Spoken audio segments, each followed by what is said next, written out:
We're here in Monte Carlo for the Rendez-Vous de Septembre. For AM Best TV, I'm Richard Banks. And I'm joined now by Jon Sullivan, Chief Underwriting Officer at Brit. Jon, welcome. Hello. So you were appointed Chief Underwriting Officer at Brit just over a year ago. It's been a fascinating year. Tell us about some of the things that you've learned and some of the things that you've discovered. I think the thing I've learned is that we do a lot of lines of business. We've got 50-something lines of business. And whilst you've got things like earthquakes and windstorms get the headlines, there's a microcosm in every class about the cycle.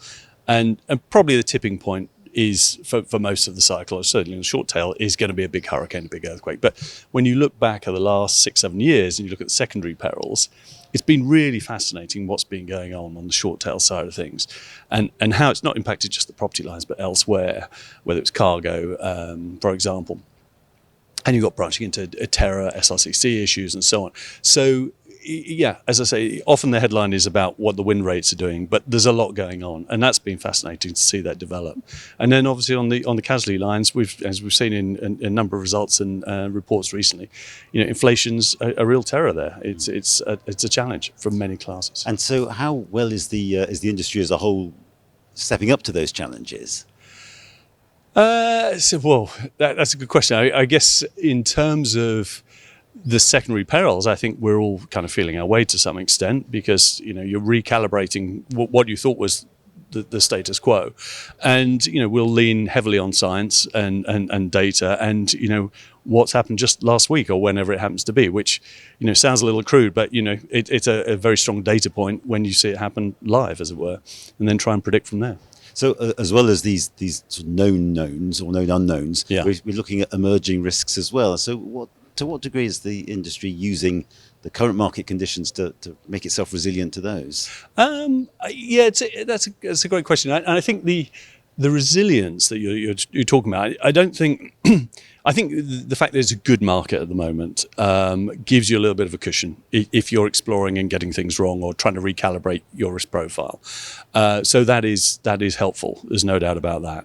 And certainly one of the kind of drivers, I suppose, for the hard market is when you look at the last 5 years, as I was saying, some of these secondary perils which we hadn't got the right price for or hadn't acknowledged the size of potential loss have been the drivers. So it's definitely an enabler, I suppose, for us to dig a bit further into this, challenge ourselves as to what possibly could go wrong and what we should charge for it.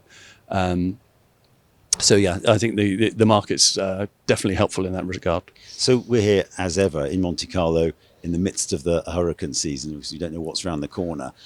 What sort of a loss would really change the market direction?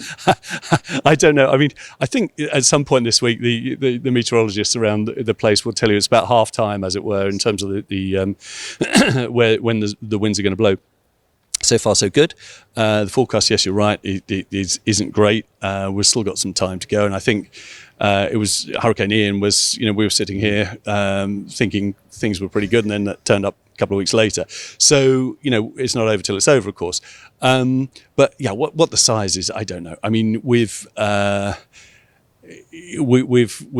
a good year. This year so far, so good. Price adequacy is pretty good, but we get knocked off our stride by a decent hurricane. Yeah, that wouldn't be great. We've got casualty issues as a marketplace to deal with and so on. So yeah, I couldn't hazard a number on that, but yeah, I think we're more resilient. Put it that way. Though. More resilient, and that's reflected in the appetite of investors for the segment? Yeah, but I think the robustness of reinsurers. We've got some earnings. If you look at the capital in the market that's gone up, as I say, price adequacy is good. I think people have adjusted retentions to slightly more sensible levels, depending where you are in the world. So I think we're set better for an impact should one occur. And tell us about how Brit itself is positioning itself to look at the opportunities and challenges. So yeah, we're on the front foot, which is great. We've kind of reset ourselves after some tough years. We're kind of keen in most areas, as it were, which is great. We're developing our Brit Re opportunity in Bermuda, which is kind of new proposition there, and we wouldn't be doing that if we didn't see some kind of light on the horizon, as it were, for the market. Investor's got a positive outlook on the reinsurance segment, so that's Thank you very much. reflected in that. Brilliant. John, thank you very much indeed for joining us. Thanks. For Invest TV, I'm Richard Banks.